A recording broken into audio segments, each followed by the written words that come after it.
Hey YouTube guys, girls, hope you're doing good. I have been playing a little bit of Yu-Gi-Oh! In the most recent days, mainly because there is a deck that I really loved when it came out, like back in like 2014 or 15, and it got new support. That is Majespecter. And the new support includes a card called Porcupine, who's kind of cute. I kind of like him. He's a little angry. And this deck is low rarity, which is the reason I wanted to make a video on it, because I like to make low rarity decks that if anybody wants to try, they can. I will say there are some expensive cards in this deck, like this new card, the new Majespecter, which sadly isn't a pendulum link, but whatever. It's an SR. Another card in my hand that's pretty important for the deck, Duel and Lockbird, it's an SR. And this spell card, Majespecter Wind, which I run 3 copies of, is an SR. So there are some more expensive copies of cards in the deck, but majority of the main deck, Crow, Fox, I think Raccoon, they're all normal and rare. So, and even the traps, which I search and I run multiple of the deck because I think they're pretty decent, they're pretty fun, and yeah. This is an ultra rare. I only run 1 copy of her, but she is not extremely important, but what she does is if I tribute a monster, I can special summon a level 6 or lower wind spellcaster from my deck. My main target is the horse, but if I want to get searches off, I special summon pretty much everything in my deck.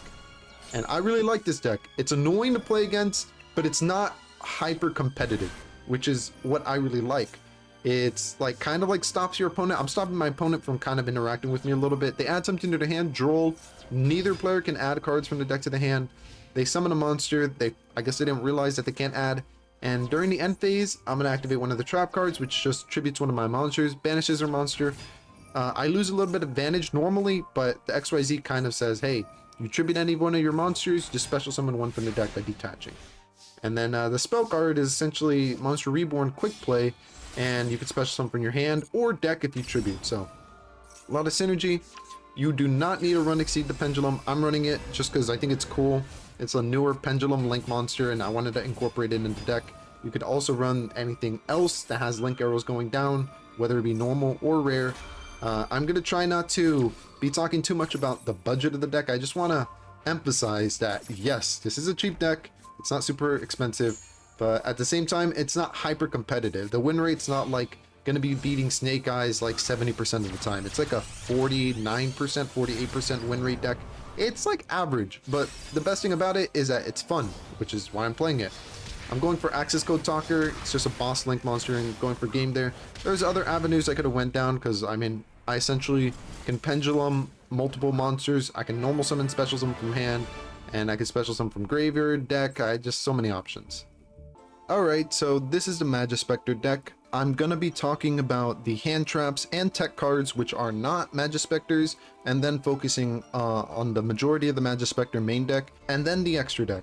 So starting off is Duel and Lockbird. It's a pretty powerful card, especially since it has a little bit of synergy with it being a wind spellcaster. Synergizes with the field spell, being able to tribute it if you're in a tough situation by normal summoning it.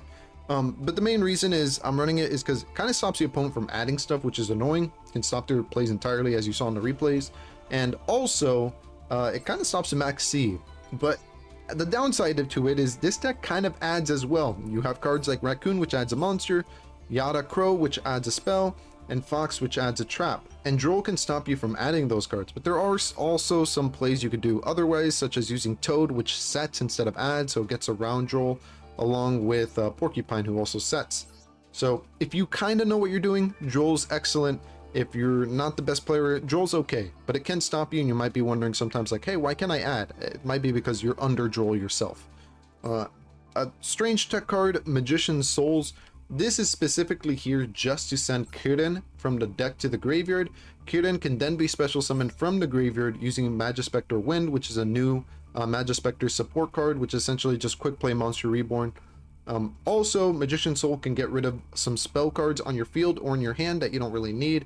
This deck does a lot of setting, even setting spell cards using Porcupine back from your graveyard, and you might have multiple wins set. So maybe you're willing to trade 2 of those useless back rows that you just searched out for no reason, and maybe you'll draw Droll, Maxi, or Nash. You know, that's the main reason I'm running it.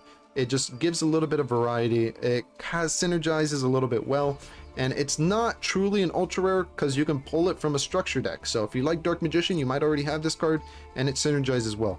If you don't have the Dark Magician structure deck, you don't necessarily need to run Magician Soul. In fact, you could just up the trap count, either one, however you want to see fit, or you can even run more cats. I mean, it's up to you. But I'm running Magician Soul because I think it synergizes well. Besides that, Maxi, one of the most powerful hand traps I think you should run in almost any deck.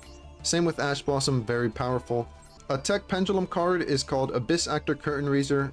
It has a once per duel effect where if it's on your pendulum skill, you can special summon it. The main reason I'm running this is because it's important to have 2 pendulum monsters on your side of the field so you can make Majespecter Orthrus. The most powerful Majespecter, sadly, it can be targeted and destroyed by card effects. It doesn't have that claws, that protection, but it is very powerful because it gets all the plays going, gets you a bunch of advantage. It's a very good addition to the deck. I'm only running 1 Curtain Raiser over like 3 or 2 because it is a once per duel effect. So once it's used up once, he's done. It's a one chump champ, you know. Another strange tech card is Dynamite Power Load Draco Slayer. This is what I would call like a weird brick card. It's mainly just a search off of Majesti Pegasus, who's always treated as a Majespecter card. When she's on your pendulum zone and you have another Majespecter in the other zone, you can add a Draco Slayer who specifically is power load, then destroy 1 card in your pendulum zone. Draco Slayer, then when it's activating your pendulum scale, you can special summon Majesti Pegasus.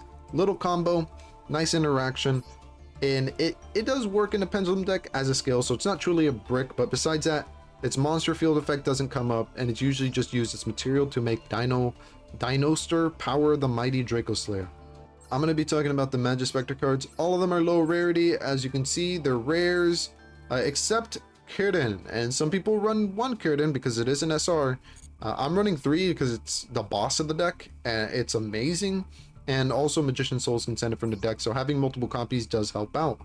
And I like seeing her, or him. I don't know what she is. I'm going to call her a she. But yeah, Majespecter Cat is pretty useless. That's why I'm running 1. It's useless because it only is useful during the end phase when you get your Majespecter card ad, which can be any card in the deck, including the spells, which is kind of nice. But yeah, it's an end phase ad. That's why I'm only running 1. It is a name that's searchable off of Orthrus. Raccoon is extremely important. It's what I would call a starter. Starter being, if you summon this card, you usually get your plays going. It adds any Majespecter monster from your deck to your hand. You want to add Porcupine because Porcupine's a quick effect special summon from the hand. If you already have a Porcupine in your hand, then you usually want to add a scale that matches the like opposite of whatever you have in your hand. So if you have a scale 2 in your hand, like you have a fox, you would want to add a toad so that you'd have a 2/5 and you can pendulum whatever. But yeah, normally you always add Porcupine just because you want to go into Orthrus. This is your main combo line, which makes Orthrus extremely vulnerable to effect negation. Crow is another starter. It adds specifically Wind, which can special summon a Majespecter from your graveyard or tribute a Majespecter and special summon 1 from your deck. Special summon from the deck is good because you get a lot of search options, or you could just special summon Kirin, who's just a boss on his own. So that's why I like Crow. Crow's only good because of the spell. Fox searches out one of the traps. I'm running 3 just because the free search works well with Magician's Souls, because it could always be discarded for an additional draw. And I mean, the scale for 2 is not the worst thing in the world. Toad I think is a lot better because it can search not only the traps but the spells. The bad part is that it sets them and they cannot be activated this turn. So if you set any of these, I mean specifically the quick play spell, you can't activate it, but it's still good to be able to get a search. Porcupine special summons from the hand, quick effect even during the opponent's main phase, so that's quite nice. And when it's normal or special, target a spell. There's only this spell. It can't even target the field spell because it's not a Majespecter card. It's a Majesti's Pegasus card, whatever that means. So yeah, Porcupine essentially just keeps setting Wind back, and Wind just keeps special summoning Kirin. And I mean, that's essentially what Wind does. You can also get additional searches if you want. The field spell is only searchable with Majesti Pegasus, and that's only if Majesti's Pegasus is pendulum summoned or special summon from a Draco Slayer's effect, mainly Dynamite. So it is kind of easy to get the field spell using Orthrus and sending Majesti Pegasus to the extra deck, but I don't really like the field spell. In fact, I don't even like this package of Dynamite, Majesti, and Pegasus. I would cut them if there were more Majespecter cards that were good, but sadly there really isn't, and I don't want to run more cats, so I am running this small package, which I don't like. Majespecter Tornado is quite simple. Tribute a spellcaster monster and target 1 monster your opponent controls and banish it. I mean, there's not really much to talk about. Once it's in the graveyard, it's in the graveyard forever. No way to shuffle it back in the deck unless you can figure out a combo. And Tempest, which I like more because it can negate hand effects, which is quite nice, is you tribute a wind spellcaster, negate the summon or effect of a monster and destroy it. I run 2 of these because, I mean, it's quite easy to get 2 in my back row, so the opponent has to deal with 2 monster effect negates on top of a Kirin and whatever other threats I may have in my hand. So, you know, it does get kind of annoying. But then again, I want to emphasize, this deck isn't really competitive, but it is annoying and it is good, and I would say it is cheap. So that's why I'm recommending it. Extra deck is Dino Stir, the Power Might. If I have a Draco Slayer Pendulum monster and another Pendulum monster, there's only 2 Draco Slayer monsters, but they're quite easy to get on the field. Well, specifically her, she's quite easy. You could just special summon this fusion monster. He can special summon a Draco Slayer Pendulum from your hand or graveyard, but mainly you just summon him. He's just a big wall. He protects your scales from destruction, which is kind of nice, but he's just a big wall. He doesn't really do much besides that. Baguska is annoying. You can generally, if you don't want to end on Draco Ryu, which is the one I mainly make all the time, you can end on the Baguska. It just stops your opponent's monster's effects. It's annoying, and you can have back row to back it up. Zeus is pretty good in combination with Super Star Slayer Typhon. This is a newer XYZ that entered Yu-Gi-Oh! Master Duel in the most recent months, and it is one I would recommend as a staple. You can run it in virtually every deck that you have. If your opponent summons 2 monsters or 2 or more monsters from your extra deck, you can have any one of your monsters, the one with the highest attack, summon this guy on top. You can detach material, return a monster on the field to the hand, and it also stops monsters with 3,000 or more attack from activating their effects. I usually never summon Zeus because I usually just end the duel before then, but I mean, it's just good to have it there. I like having the option. Heavy Metal Foes Electromite is not really necessary. In fact, the only real link that I think is necessary is Majespecter Orthrus, which is why I'm running 3. You can get away with 2, but I just like this card so much, it gets the combos going. And Access Code Talker, Boral Sword, and Appaloosa. These are like possibly the most important ones. Access Code because it's a big boss monster, it gets over big threats. Appaloosa can just be multiple monster effect negates, which can help if your opponent happens to negate Orthrus. And Boral Sword Dragon, he can just end duels on his own. There's also newer cards that I wanted to try out in the extra deck, such as a Seed Pendulum. I did make it in the replay. I don't really think it's extremely necessary. I just like its arrows pointing down. I think that's cool. Scareclaw Tryhard is really annoying too. He can get over a lot of threats, but he also forces all monsters into defense position that are not Link, and you know, that can kind of hurt you too. So if you don't play it well, this guy can hurt you a lot, but otherwise he's a good addition. Beyond the Pendulum gives you the option to pop 2 cards if you really need to destroy opponent's back rows, like they have like stun cards that stop you. Yeah, this card's an option. I usually just use them to link up, but I always generally make Orthrus. So I'm playing against a Sword Soul player, but I will not say I wouldn't call them a professional Sword Soul player.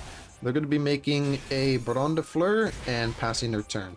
The reason I'm not calling them a professional is because I think they have 14 cards in their extra deck. Generally people have 15 to give them more options. But yeah, I'm going to summon Toad.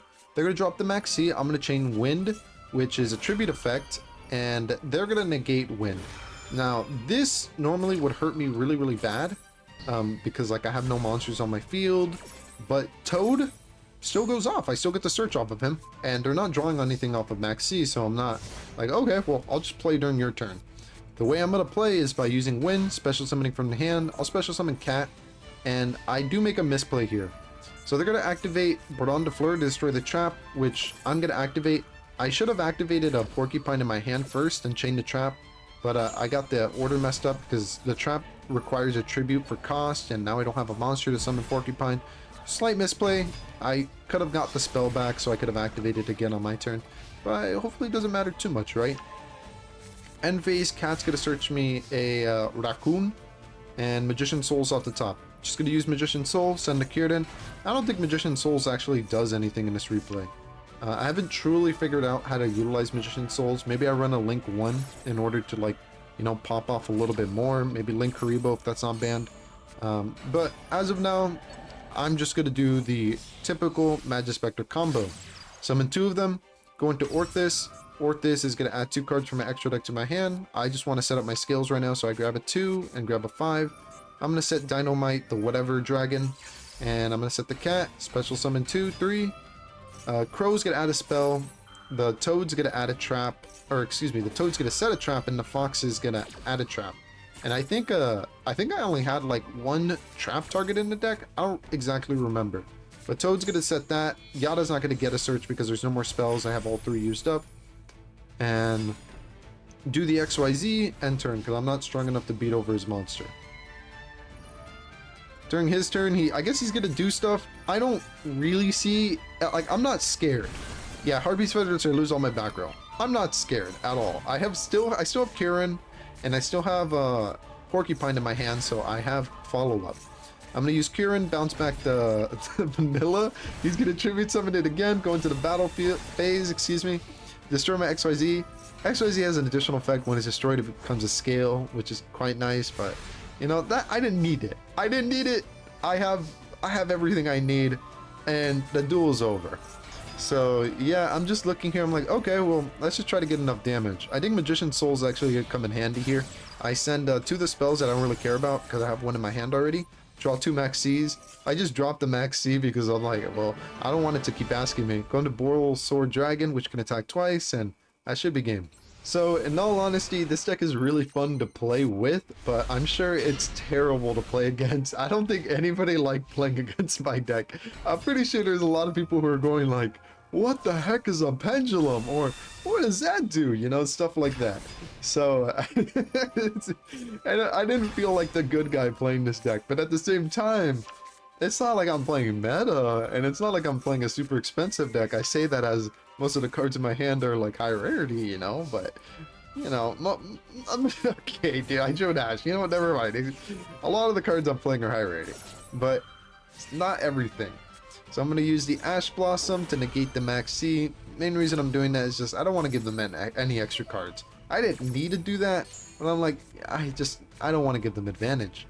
I'm going to use the Wind. I think I'm going to tribute the Toad, special summon the Raccoon. Raccoon add Porcupine, and Porcupine special. Reset the spell, which is, I mean, that's just glorious.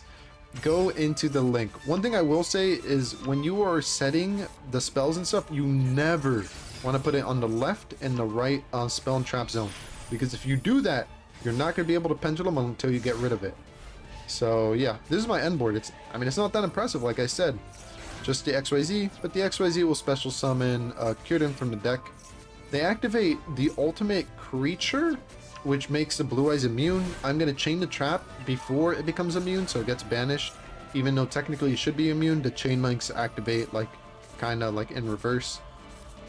So they're going to add a Jet Dragon, so I got to be careful if like any of their cards are destroyed by card effects or whatever. The Porcupine special summon during the opponent's turn. That Chaos Max does double piercing, so they're going to target my Toad and try to deal 8,000, or excuse me, 7,000 damage. I'm going to bounce it back to the hand, and I only take 4,000 from the Kirin in defense. Electromite right here, not really useful, but I'm just trying to get a Link monster on the field so I can go into access code, because that's the only way in my mind I'm seeing beating that ritual. I didn't realize that trap says, hey, when this leaves the field, destroy all monsters you control. And I didn't realize that this guy says only opponent's card effects make it unaffected, so it could still be destroyed by his own card effects. So yeah, I did that. They just scooped it up. I had game anyways. But yeah, that's going to be the deck replay. If you have any questions, feel free to leave them down below. And if you want to see any videos, feel free to leave them down below as well. I'm going to try to get back into Yu-Gi-Oh! I kind of took a break because I was really addicted to this game called RuneScape for a while. But yeah, I mean, I do still like Yu-Gi-Oh! So I'll be playing every now and then. Regardless, I hope you have a great day or night, and maybe I'll catch you next time. Later.